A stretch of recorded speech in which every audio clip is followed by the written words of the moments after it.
हरे कृष्ण। तो आप सभी भक्तों का हार्दिक स्वागत है आज के श्रीमद् भगवद गीता के डिस्कशन में। तो आज हम लोग चर्चा करेंगे सेकंड चैप्टर वर्स नंबर 59, 58 नंबर श्लोक पर कल चर्चा किया था। यदा समहरते चायं कूर्मोऽङ्गानीव सर्वशः इंद्रियाणि इन्द्रियार्थेभ्यस्तस्य प्रज्ञा प्रतिष्ठिता।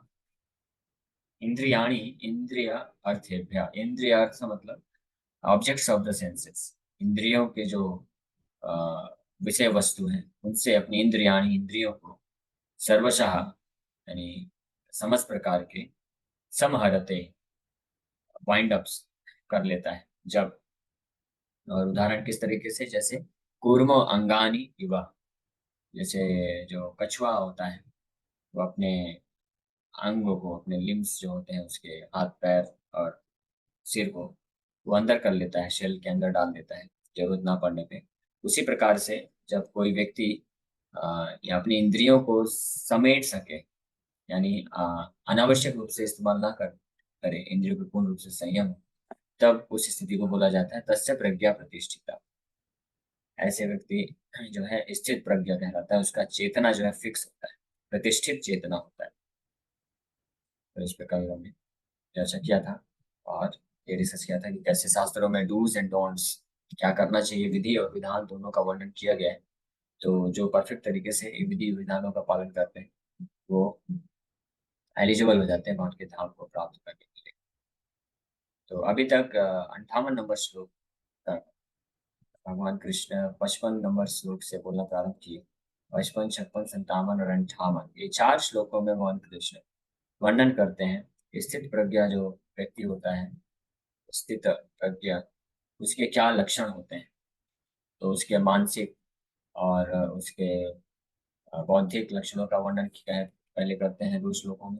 फिर उसके पश्चात इंद्रियों को कैसे वो समेट लेता है उसका वर्णन करते हैं कि पूर्ण रूप से इंद्रियों को वो अपने वश में कर लेता है। अब भगवान बताने वाले हैं, ये आज का जो श्लोक है इसमें वर्णन कर रहे हैं, विषया विनिवर्तन्ते निराहारस्य देहिनः रसवर्जं रसोऽपि यस्या परम दृष्ट्वा निवर्तते। कि ये जो पिछले श्लोक में भगवान वर्णन किए कि स्थित प्रज्ञा जो भक्त होता है उसका ये लक्षण है कि वो अपनी इंद्रियों को समेट लेता है या केवल ऐसी परिस्थिति में इस्तेमाल करता है जो उसके भगवान के भक्ति या सेवा के लिए अनुकूल होता है। लेकिन ये हर कोई नहीं कर सकता है। अगर जो व्यक्ति भगवान की सेवा में जिसकी इंद्रियां फिक्स नहीं है, वो अगर प्रयास करेगा अपनी इंद्रियों को नियंत्रित करने में तो वो असफल हो जाएगा। ये आज के श्लोक में भगवान बताने वाले हैं। यानी जिसका प्रज्ञा प्रतिष्ठित है, जिसकी चेतना स्थित है भगवान में, जो अपनी इंद्रियों को भगवान की सेवा में लगाना जानता है, केवल वही कछुए की भांति प्रतिकूल अवस्था में अपनी इंद्रियों को समेट सकता है, यानी नियंत्रित कर सकता है, संयमित कर सकता है। और अन्य व्यक्ति जो कि इस प्रकार की चेतना में नहीं है, तो वो इस अपनी इंद्रियों को संयमित नहीं कर पाएगा। ये आज के श्लोक में भगवान वर्णन करने जा रहे हैं, जिसमें बता रहे हैं विषया विनिवर्तन्ते निराहारस्य देहिनः रसवर्जं रसोऽपि यस्य परम दृष्ट्वा निवर्तते। Though the embodied soul may be restricted from sense enjoyment, the taste for sense objects remains. But ceasing such engagements by experiencing a higher taste, he is fixed in consciousness. तो हालांकि embodied soul, embodied soul मतलब देहिना, यहाँ पे देहिना शब्द इस्तेमाल कर रहा हूँ।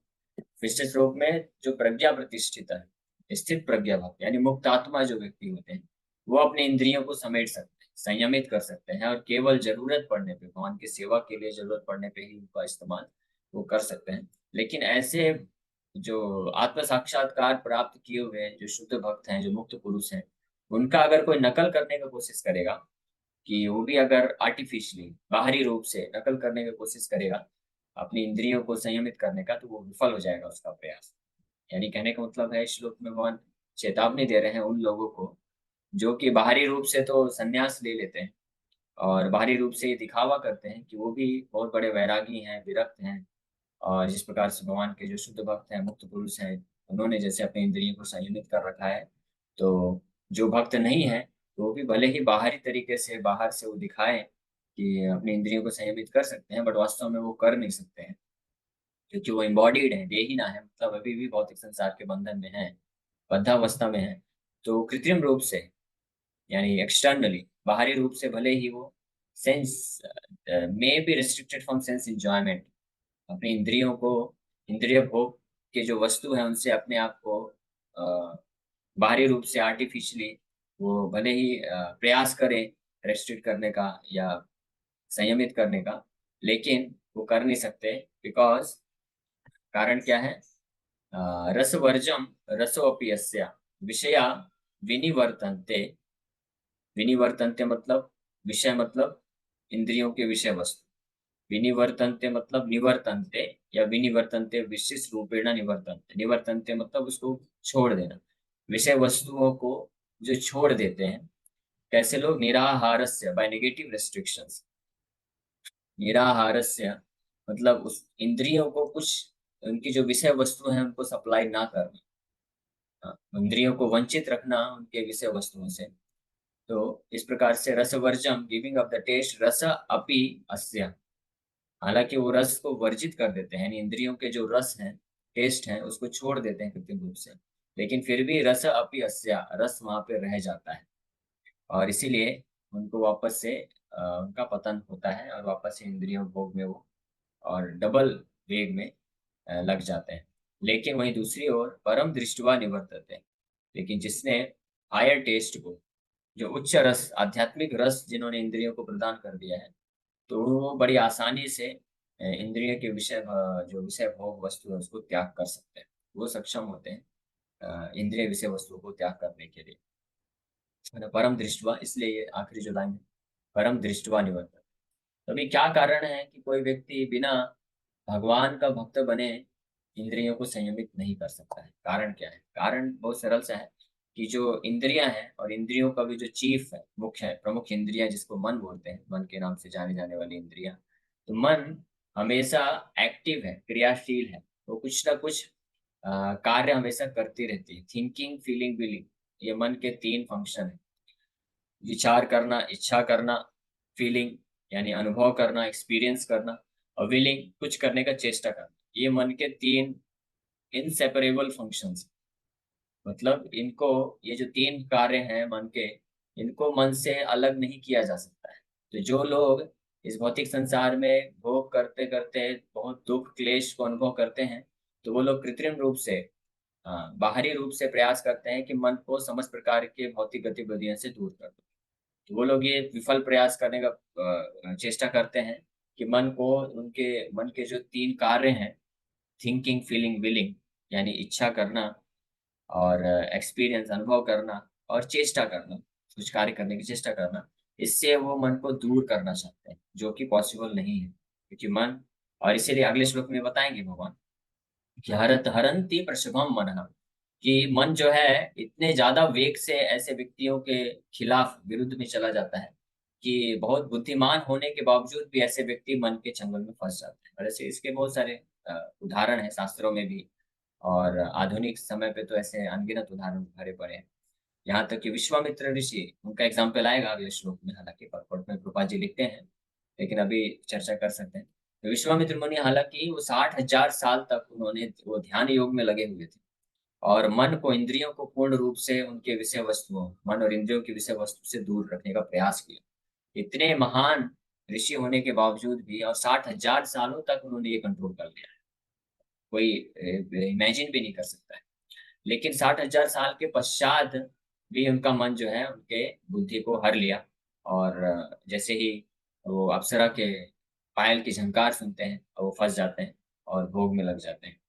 ये एक बहुत ही एक आइडियल एग्जाम्पल है इस केस को समझाने के लिए, कि अगर कोई कृत्रिम रूप से कितना भी प्रयास करेगा, तो कुछ समय के लिए भले ही वो अपनी इंद्रियों को इंद्रिय के विषय भोग से बचा ले, लेकिन वास्तव में वो हमेशा बचा नहीं सकता है, उसको फंसना ही पड़ जाता है। कारण क्या है? कि वो इंद्रियों को रिस्ट्रिक्ट करता है, लेकिन इंद्रियों के जो कार्य हैं उनको उसमें लगाता नहीं। इंद्रियां कार्य विहीन नहीं रह सकती, मन विशेष रूप से मन जो है कार्य विहीन नहीं रह सकता है। मन मन का फंक्शन है कि वो इच्छा करेगा, अनुभव करेगा और चेष्टा करेगा।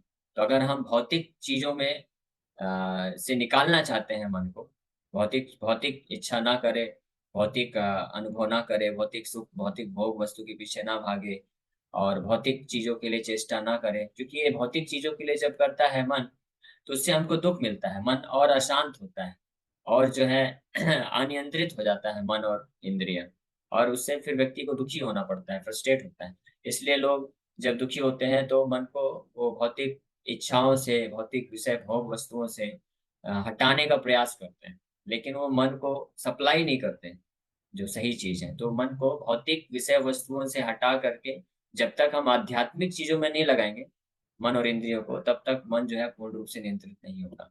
और यही बात भगवान यहाँ पे आखिरी लाइन में बोल रहे हैं कि परम दृष्टवा निवर्तते विषया विनिवर्तन्ते निराहारस्य देहिनः रस वर्जम रसो अपि हस्या। रस को वर्जित करने का प्रयास करते हैं निराहारस्य। निराहारस्य का मतलब अगर सिंपल मीनिंग देखें, आहार मतलब आहार देना, निराहार मतलब आहार सप्लाई न करना। तो ये जो इंद्रियां हैं, विशेष रूप से मन, इनको निराहार रखा जाता है, यानी इनको सप्लाई नहीं दिया जा रहा है, इनको कुछ दिया नहीं जा रहा है, इनके विषय वस्तु। इस प्रकार से इनको इनके रस से वर्जित करने का जो कृत्रिम प्रयास करते हैं, लेकिन उनके अंदर रस को प्राप्त करने का चेष्टा बना रह जाता है, इसलिए ये विफल हो जाते हैं। लेकिन अगर परम दृष्टवा मतलब हायर टेस्ट, असली रस प्रदान कर दिया जाए, तो निवर्तते, फिर ये इंद्रियां जो है, मन इंद्रियां, ये भौतिक रस को अपने आप ही त्याग देती। जैसे बहुत ही अ, उपयुक्त उदाहरण इसके लिए है, जो छोटे बच्चे होते हैं, वो स्वभाव से बहुत चंचल होते हैं, उनका मन बहुत भागता रहता है, वो खुद भी भागते रहते हैं, कुछ ना कुछ उनको करने के लिए चाहिए। वो शांत नहीं बैठ सकते, 5 मिनट के लिए भी शांत आप बैठा नहीं सकते छोटे बच्चे को। तो अगर आप चाहते हैं कि जो छोटा बच्चा है वो गलत चीजों, गलत कार्य ना करे, गलत जगह ना दौड़ भाग करे जिससे उसको हानि हो सकती है, तो उसको आपको एक पॉजिटिव एंगेजमेंट देना पड़ेगा, एक अच्छा सुपीरियर यानी अच्छे गुणवत्ता वाला कुछ ऐसा कार्य देना पड़ेगा जिसमें वो अपने आप को एंगेज कर सके, ताकि गलत जो चीजें हैं जो उसके लिए नुकसानदेह है वहां से वो बच सके। उसी प्रकार से ये जो मन है और इंद्रियां हैं वो छोटे बच्चे के समान है। इसको कार्यशील क्रियाशील रहने के लिए कुछ ना कुछ ऐसा एंगेजमेंट चाहिए। अगर हम मन और इंद्रियों को भौतिक जगह से निकालना चाहते हैं, भौतिक चीजों में फंसने से बचाना चाहते हैं, तो हमको निश्चित रूप में मन और इंद्रियों को आध्यात्मिक क्रिया देना पड़ेगा और आध्यात्मिक रस प्रदान करना पड़ेगा, और वो है भगवान की सेवा, भगवान की भक्ति। तो जो भक्त होते हैं, जो भगवान की सेवा में, भगवान की भक्ति में पूर्ण रूप से अपने मन और इंद्रियों को लगा देते हैं, तो उनके लिए भी बड़ा आसान हो जाता है, फिर मन और इंद्रियां उनका अन्यत्र विचलित नहीं होता है। इसी को यहाँ पे परम दृष्टवा बोला गया है। परम दृष्टवा, दृष्टवा मतलब साक्षात्कार।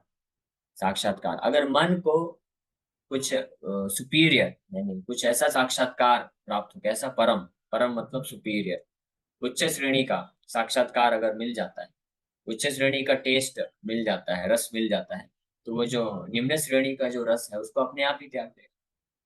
जिस प्रकार से कोई व्यक्ति है जिसके पास 20,000 का जॉब करता है, 20,000 रुपये महीने कमाता है, अब उसको कोई अच्छा जॉब मिल जाए जिसमें उसको 50,000 रुपये मिलने वाला है, तो वो अपने आप ही 20,000 रुपये वाला जो जॉब है उसको छोड़ देगा और 50,000 वाले को स्वीकार कर लेगा। जैसे भिखारी होता है, तो उसको दिन में कुछ खाने को ही नहीं मिलता है, कभी कभी कभी कुछ मिल गया उसको, दो चार सूखी रोटी और कुछ अचार ऐसा कुछ मिल गया, तो वही उसके लिए बड़ा टेस्टी होता है, वो उसी को खाता रहता है। अगर कोई जाके उससे वो जो सूखी रोटी और अचार उसके पास जो भी है उसको मांगने का प्रयास करे, छीनने का प्रयास करे, तो वो लड़ाई पे उतर जाएगा। लेकिन अगर उसी भिखारी को बहुत अच्छा, हमारे इस्कॉन में गोविंदा रेस्टोरेंट का पूरा फुल प्लेट महाप्रसाद दे दिया जाए, उसमें हर पनीर की सब्जी और पूड़ी, कचौड़ी, रसगुल्ला, रसमलाई, स्वीट राइस, ये सब बिल्कुल सलाद के साथ अच्छा एक प्लेट दे दिया जाए, तो वो जो सूखा सूखा चपाती और अचार खा रहा था उसको अपने आप त्याग देगा, छोड़ देगा, उसका मन फिर उस तरफ जाएगा ही नहीं। इसी प्रकार से हायर टेस्ट डेवलप करने से लोअर टेस्ट अपने आप चला जाता है। ये हमारे हर इंद्रियों के लिए वैलिड है। जीव के लिए, जो चाहते हैं कि जीव जो अनावश्यक रूप से मांसाहार नशा करने के लिए आकर्षित होता है, तो वो अगर कृष्ण प्रसाद ग्रहण करेंगे, क्योंकि कृष्ण प्रसाद जो है वो आध्यात्मिक रूप से श्रेष्ठ हो जाता है, भगवान की कृपा होती है, तो एक हायर टेस्ट प्रदान करते हैं जीव को। तो धीरे धीरे अपने आप ही वो व्यक्ति ये मांसाहार और नशा के वस्तु से दूर चला जाता है, छूट जाता है उससे। आंखों को अगर हम दिव्य दर्शन प्रदान करेंगे भगवान का, और वो भी backed up with spiritual knowledge. केवल एक तो है कि भगवान के सामने बस कोई अपने इन आंखों से आके दर्शन करे, वो भी अपने आप में बहुत ही पावरफुल है। उससे उतना करने मात्र से ही आंखें संतुष्ट हो जाती हैं। लेकिन अगर कोई आध्यात्मिक ज्ञान के साथ भगवान का दर्शन करता है, क्योंकि वास्तव में भगवान का दर्शन श्रवण करके होता है, कान से होता है, आंख से नहीं होता है। तो अगर किसी ने भगवान के बारे में अच्छे से सुना है, जानता है कि कृष्ण कौन है, कृष्ण के दिव्य गुणों को जानता है, दिव्य उनके नाम रूप लीला गुणों का बारे में जानता है, और फिर वो जब दर्शन लेता है तो उसकी आंखें पूर्ण रूप से संतुष्ट हो जाती हैं, मन संतुष्ट हो जाता है, और दिव्य ज्ञान प्राप्त करता है तो बुद्धि संतुष्ट हो जाती है। जिस प्रकार से ये आंख जो इंद्रिया है उसको संयमित व्यक्ति कर सकता है, जीवा को संयमित कंट्रोल किया जा सकता है भगवान के नाम का जप और प्रसाद ग्रहण कर। किसी अन्य क्लास में हम लोग चर्चा कर रहे थे कि वास्तव में सब प्रकार की इंद्रियों में जो सर्वश्रेष्ठ है, जो सबसे लोभमय है, सुदूरमति। लोभमय मतलब बहुत ही लालची या बहुत ही ज्यादा असंयमित इंद्रिया, और सुदूरमति मतलब जिसको जीत पाना ताके जेता कठिन संसार है। इस संसार में जिसको जीतना बिल्कुल कठिन है, कोई जीत ही नहीं सकता है, वो इंद्रिया है जीव। तो पांचों इंद्रियों में सबसे ज्यादा असंयमित या सबसे पावरफुल शक्तिशाली इंद्रिय है जीव। इसलिए जो जीव को कंट्रोल कर लिया तो वो बाकी इंद्रियों को अपने आप ही वशीभूत कर सकता है, उसके लिए फिर आसान हो जाता है। और जीव को कंट्रोल करने के लिए ये दो कार्य करना बहुत महत्वपूर्ण है। जीव को कंट्रोल कोई कृत्रिम रूप से जीव को खाने की खाद्य पदार्थ को ना दे करके नहीं कर सकता। कोई सोचेगा कि मेरी जीव जो है बहुत भटकते रहती है, कुछ भी खाते रहती है, तो मैं जीव को कुछ खाने को नहीं दूंगा, तो उससे जीव कंट्रोल नहीं होगा, बल्कि और ज्यादा जीव जो है अनकंट्रोल हो जाएगी। तो जीव को कंट्रोल अगर करना चाहता है कोई, तो उसको क्या करना पड़ेगा, जीव को भगवान का प्रसाद देना चाहिए, और जीव के माध्यम से भगवान के नाम का जप करना चाहिए। तो ये दो कार्य जब कोई करेगा, कृष्ण प्रसाद ग्रहण करना और कृष्ण के नाम का जप करना, जितनी मात्रा में ये करेगा उतनी मात्रा में जीव जो है कंट्रोल होती है, और जीव के साथ साथ फिर अन्य जितनी भी इंद्रियां हैं वो नियंत्रण में आती हैं। इस प्रकार से कृष्ण हमारी इंद्रियों को जब हम भगवान की सेवा में लगाते हैं तो उससे जो उच्च श्रेणी का रस प्राप्त होता है, तो उससे इंद्रियां जो है पूरी तरह से संयमित हो जाती हैं। और परम दृष्टवा, इसको बोलते हैं परम दृष्टवा। परम मतलब सुपीरियर, परम मतलब भगवान, कृष्ण को परम बोलते हैं। सुपीरियर या हायर टेस्ट, परम दृष्टवा, भगवान कृष्ण का साक्षात्कार प्राप्त करना। और वो कैसे साक्षात्कार प्राप्त होता है, भगवान के सेवा करके, भगवान के नाम का जप करके, भगवान के बारे में विशेष रूप से श्रवण कीर्तन करके। तो श्रवण और कीर्तन वो महत्वपूर्ण अंग है जिनके माध्यम से कोई व्यक्ति भगवान कृष्ण को साक्षात्कार प्राप्त कर सकता है, परम दृष्टवा हो सकता है। उस परम दृष्टवा यानी कृष्ण को देख सकता है, यानी अनुभव प्राप्त कर सकता है या टेस्ट कर सकता है। सरल भाषा में बोले तो कृष्ण का जो दिव्य रस है, भगवान का आध्यात्मिक दिव्य रस को वो टेस्ट कर सकता है। और एक बार भी अगर कोई आध्यात्मिक रस का एक बूंद भी अगर किसी ने टेस्ट कर लिया, उसको वो रस मिल गया, तो उसको फिर बोलना नहीं पड़ेगा, या उसको ये जो भौतिक रस है अपने आप ही उसके लिए नीरस हो जाएगा। वो अपने आप ही भौतिक रस को तुच्छ समझ के त्याग देगा, उसको वो भाव नहीं देगा। लेकिन जब तक कुछ दिव्य रस नहीं रहता है, सब कुछ जो है खाली है, तो जैसे ही भौतिक रस सामने आता है डिमांड, तो तुरंत मन और इंद्रियां उसको फोर्स करती हैं कि चलो ये रस लो, ये रस लो। लेकिन कृष्ण भक्ति का रस जो है टेस्ट करने वाला व्यक्ति, वो अपने आप भौतिक रस से मुक्त हो जाता है। लेकिन ये जब तक ये टेस्ट नहीं मिलता है, कृष्ण भक्ति का जो रस है, इसका जब तक आस्वादन कोई नहीं कर लेता है, टेस्ट एक बूंद भी टेस्ट नहीं मिल पाता है, तब तक का जीवन उसके लिए संघर्षमय होता है थोड़ा। उसको तब तक अपने मन और इंद्रियों को प्रयास करके कंट्रोल संयमित करना होता है, और जो नियम कानून बताए गए हैं उनको पालन करना होता है। इसीलिए डूज एंड डोंट्स दिए गए हैं, ये विधि और विधान। तो जब तक हम कृष्ण भक्ति का रस को टेस्ट नहीं करते, यानी आध्यात्मिक रस को हम टेस्ट नहीं प्राप्त कर लेते हैं, तब तक हमको ये नियम कानून पालन करने की आवश्यकता है। और बिना इन नियम कानून को पालन किए कोई व्यक्ति वास्तव में आध्यात्मिक मार्ग में उन्नति नहीं कर सकता है, और वो इस रस को, आध्यात्मिक रस को टेस्ट भी नहीं कर सकता है। तो शुरुआत की अवस्था में जब हम नियम कानून को पालन करते हैं, नियम कानून बड़े सरल हैं, कोई कठिन नहीं है। कोई भी बड़े आसानी से पालन कर सकता है, ये बहुत ज्यादा कठिन भी नहीं है। 16 माला का दिन में जप करना है, 4 नियमों का पालन करना है, मांसाहार नहीं करना है, नशा नहीं करना है, जुआ नहीं खेलना है, और अवैध स्त्री पुरुष संग नहीं करना है। तो ये नियम बहुत कठोर नहीं है, बहुत कठिन नहीं है। लेकिन इनमें से अगर कोई व्यक्ति, ऐसे व्यक्ति जो इन 4 में से कोई नियम जो नहीं पालन कर रहे थे शुरू में, तो उनके लिए एक आध नियम ऐसे पालन करने में कठिनाई होती है, क्योंकि वो हैबिचुएटेड हो जाते हैं। आदत, बुरी आदत में अगर लग गया है कोई, जैसे कोई शराब पीने की बुरी आदत में है, तो उसके लिए निश्चित रूप में थोड़ा संघर्षमय होता है। लेकिन जिसको आदत नहीं लगी है तो उसके लिए कठिन नहीं है, बड़े आसानी से दे सकता है, ये सब छोड़ सकता है।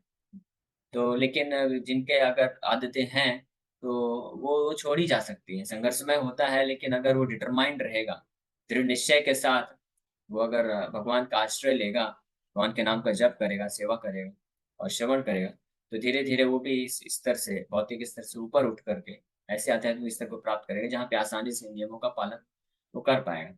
और जितनी मात्रा में हम गहराई से नियमों का, विधि विधान का, भक्ति के विधि विधानों का पालन करते हैं, उतनी ही मात्रा में हमारा हृदय शुद्ध होता है, उतनी ही मात्रा में फिर हम, हमारा जो मन है और इंद्रिय है, वो आध्यात्मिक रस को टेस्ट करने के, आस्वादन करने के योग्य बन जाता है।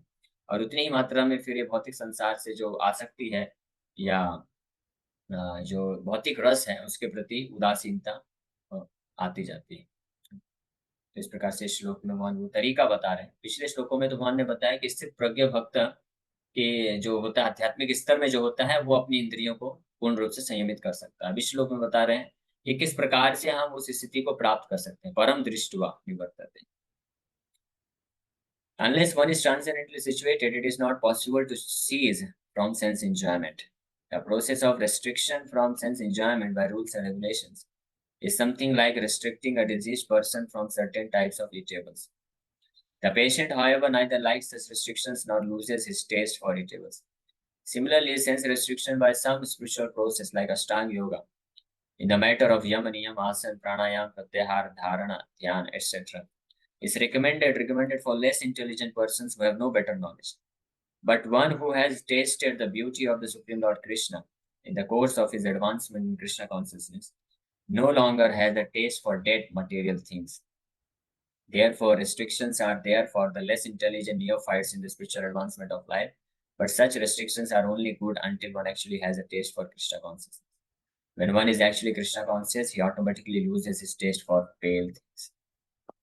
तो जो इंद्रिय भोग से विरक्ति, ये केवल और केवल जो आध्यात्मिक रूप से स्थित है, आध्यात्मिक स्तर पर स्थित है, उनके लिए ही संभव है। और जो प्रोसेस ऑफ रेस्ट्रिक्शन, यानी इंद्रिय भोग से जो रेस्ट्रिक्शन है, नियम बताए जाते हैं, ये हमको उस स्थिति पे लाने के लिए ये नियम बताए जाते हैं। तो अगर कोई उस स्थिति पे, आध्यात्मिक स्तर पे पहुंच जाता है, तब उसका हर प्रकार के नियम कानून पालन करने का लाभ है। तो यहाँ पे कंपैरिजन करके रूपा जी बता रहे हैं कि जो अष्टांग योग में वो आर्टिफिशियल, कृत्रिम रूप से यम, नियम, आसन, प्राणायाम, प्रत्याहार से वो प्रयास करते हैं इंद्रियों को, मन को उनके इंद्रिय भोग से दूर करने का। लेकिन ये रेस्ट्रिक्शन जो है बहुत ही कठिन होता है। क्लेशो अधिकतरस तेषाम अव्यक्त आसक्त चेतसाम, भगवान कृष्ण गीता में बोलते हैं ये पूरा क्लेश और क्लेश से भरा पड़ा है, क्योंकि ऐसे रेस्ट्रिक्शन कोई भी व्यक्ति चाहता नहीं। लेकिन जिसने थोड़ा भी अगर भगवान कृष्ण के ब्यूटी को, सुंदरता को, आध्यात्मिक उच्च रस को स्वीकार कर लिया है, तो अपने आप ही भौतिक चीजों के प्रति उसका जो वो उदासीनता को प्राप्त कर लेता है। तो इस श्लोक में इस प्रकार से ये वर्णन भगवान कर रहे हैं कि परम दृष्टवा निवर्तते। जब सुपीरियर चीज को हम ग्रहण करेंगे, टेस्ट करेंगे, तो अपने आप जो इंफीरियर, लोअर टेस्ट है, वो नष्ट हो जाता है। इसी के साथ यहीं पर हम विराम करते हैं। Thank you very much.